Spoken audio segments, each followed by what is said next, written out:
Hello guys, welcome back to Comic Book Cafe, and this time around we're going to talk about Starfire 1. Obviously a comic book, a solo comic book, a relaunching character, obviously in the this new DC universe. And so obviously they start off with basically the beginnings of this character, They start this book telling her story, origin story in a sense, and this time around to basically, her own planet was a peaceful planet, got attacked by an alien race, the Citadel, and that basically that their parents got killed, and her sister became leader and did what she could to people survive, and she obviously was in a losing battle, so she basically brokered kind of a deal and gave up to people to survive.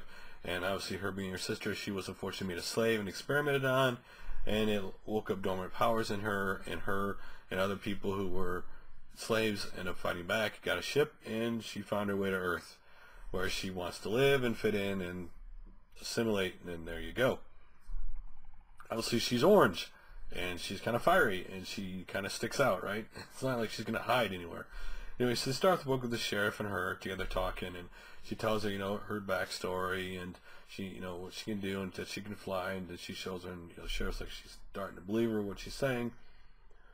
And what's interesting about this book is basically showing Starfire and this woman mainly interacting, and Starfire not understanding, or Corey is her name they use for her Earth name, doesn't understand any of our customs, ways you're supposed to live and what you're not supposed to do.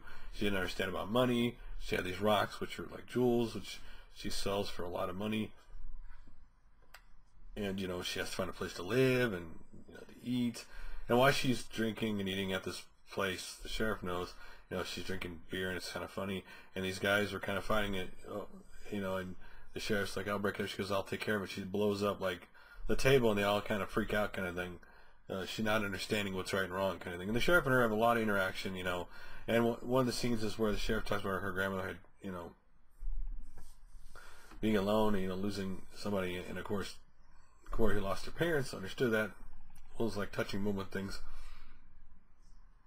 But mainly it's just a backup story setting up their relationship, and ultimately, you meet the grandmother that she's gonna live with, who takes her in, grandson, and she has a inappropriateness, like she just very forward, and they go and she goes in to talk to the lady about her living there, and then when they both walk out, she's kissing her grandson, and then he says, well, that's how she learns language, but again, not appropriate if you're going to live with somebody to be.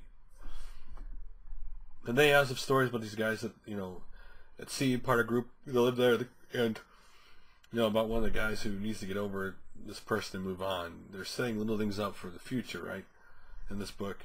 And then this big storm hits, they lose power at the end, and then you hear her come out and say a name, and that, like, she knows whatever it is, and that's how they end it. So it was more of just a book to get to know the character, her not knowing anything about Earth, and obviously having to learn it over time. Kind of like old TV shows, like anything with the aliens, like Mork and Mindy, Third Rock from the Sun, coming to this planet, not knowing it, and have to learn the planet, right? Overall, it was a really good book. Again, the banter between her and the sheriff talking back and forth and learning things was actually really good. Again, it was really good setup for this character, and we'll see what they build from here with it, right? Because again, new character, this character has her own book. It's all about setting everything else up, like, right? The stories of the enemies and how she's going to balance, obviously, her life on Earth. And then there's the Citadel out there still, right? She escaped. At some point, they're going to come looking for her, right? So that's all going to be, obviously, built into this book over time. But again, a great first issue if you just want to know the character. I enjoyed it. It was a lot of fun. And you never know that about number ones, right? You never know, what they're going to do with it. But they're going to just jump into the action, and you got to kind of know what's going on or kind of catch up, or in this case it was just get you used to the character and go from there. Anyway, if you guys read the book, I'd love to hear your guys' opinions. It's an enjoyable book. Yeah, read it.